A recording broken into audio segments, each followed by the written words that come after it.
We're doing things a little bit differently this year, since there's a lot of movies that I saw and some that I didn't even get a chance to talk about. We're gonna go through 20 of the best and my most favorite movies of the year in alphabetical order until we get to my number one choice at the very end. American Animals, a movie that starts out like a fun lark of some college students in over their head to steal valuable books from the school library, but then gets pretty intense and super real when the reality is way different than what they planned.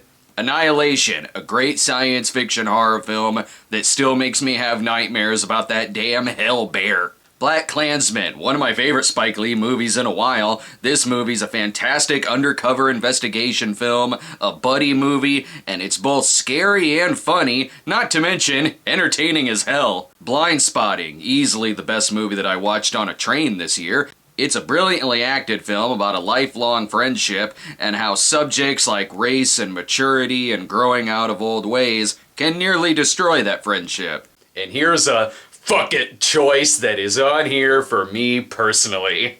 Boom! Book Club! I love Golden Girls and I love Sex and the City, plus seeing this movie with a drunk middle-aged audience made it even better. It's totally a sitcom film, but it's a sitcom I'd watch. Next, Boy Erased. Totally the same kind of film as Book Club. Honestly, if I were ranking these choices, this would probably be the second best film I saw this year. Between this movie and The Gift, Joel Edgerton is a writer and director who I cannot wait to see what they do next. The film, about a teen sent to gay conversion therapy, is heartbreaking, disturbing, and also uplifting as well. Creed 2. This gave me what I wanted for years. Rocky 4 Part 2. And not just that, it treats Rocky 4 seriously. I loved seeing them get into the struggles and the mindset of Ivan Drago and the relationship between him and his son. Next, let's find out what Clubber Lang's been up to.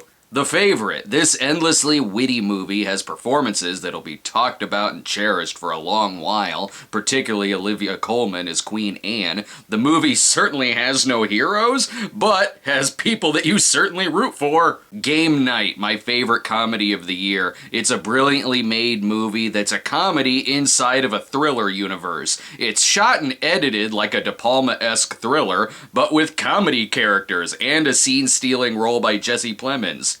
Hereditary. Well, this movie was scary as hell, and Toni Collette easily gives one of the best performances of the year. The movie has shocking twists and turns that made this one of the more standout horror films of the year for me. The House That Jack Built. I've never really been a huge Lars von Trier fan, but I did really dig The House That Jack Built. Matt Dillon has a great time playing a serial killer who kills over 60 people over a 12-year period of time. The movie is weird, entertaining, and has a really warped Clockwork Orange natural-born killers-esque sense of humor. I respect that. Mamma Mia, here we go again. Pretty sure I saw this with the same audience that I saw Book Club with. I didn't even like the first film, but I loved Mamma Mia 2. The story, musical numbers, dancing, choreography are all way better in this film. And it's the most uplifting film about death and grief that I've seen in a long time. Mid-90s. As someone who was a teenager in the mid-90s, yeah, this movie is pretty dead accurate. From the trash talk, to the cynicism, to even little things like SNES games used as currency. The movie was like stepping into a time machine, and I loved watching this total flashback film. The Night Comes for Us. Not sure how much I can really talk about the plot in this necessarily, but holy crap, this might be the goriest martial arts film that I've ever seen in my life. It's a bone-stabbing, groin-severing, arm-splitting, bone-breaking razor blade to the face. It's incredibly entertaining, the fight scenes are perfect, and the gore effects are awe-inspiring.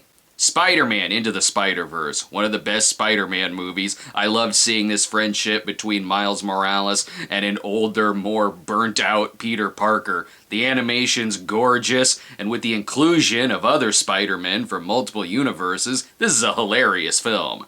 A Star is Born, certainly my favorite of the Oscar-nominated movies this year. The acting and music are all fantastic. It gets into subjects such as alcoholism and depression pretty freaking hard. It has moments that are sweet, shocking, awkward, and heartbreaking. I love the hell out of this movie.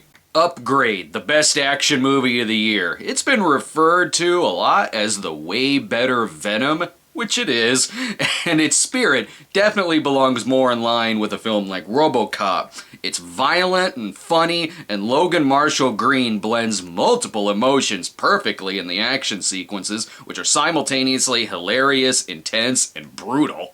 Widows. Like a modern, gritty update on a 70s female revenge movie, imagine if movies like Angel's Revenge or Rape Squad were made as dramatic Oscar contenders. I really love this movie. It's a heist movie that plays things super real with a dash of political intrigue. You Were Never Really Here, like a one-man show of Joaquin Phoenix being crazy, and those are always super fun. I wish more people saw this movie, if anything, for sequences of Joaquin Phoenix beating child molesters to death with a hammer while Angel Baby plays. Sold. And my number one choice for best movie of the year, Paddington 2. Released in many other countries in late 2017, we didn't get it here in the States until January of 2018, so for me, it tops the 2018 list. I love year-end lists. It's a place where a movie like The House That Jack Built and Paddington 2 can get mentioned together. Between this film and the first one, these are two of the sweetest films I've ever seen in my life, without a hateful or cynical bone in their bodies. Hugh Grant is amazing as the movie's villain. Brendan Gleeson is also hilarious. This is a great family film, and just a huge, heartwarming movie that way more family films should strive to be. Now, if you'll excuse me, I need to go see a couple of movies that are out this weekend, such as The Prodigy and What Men Want. Will they make the top list next year? All depends on how drunk the audience is.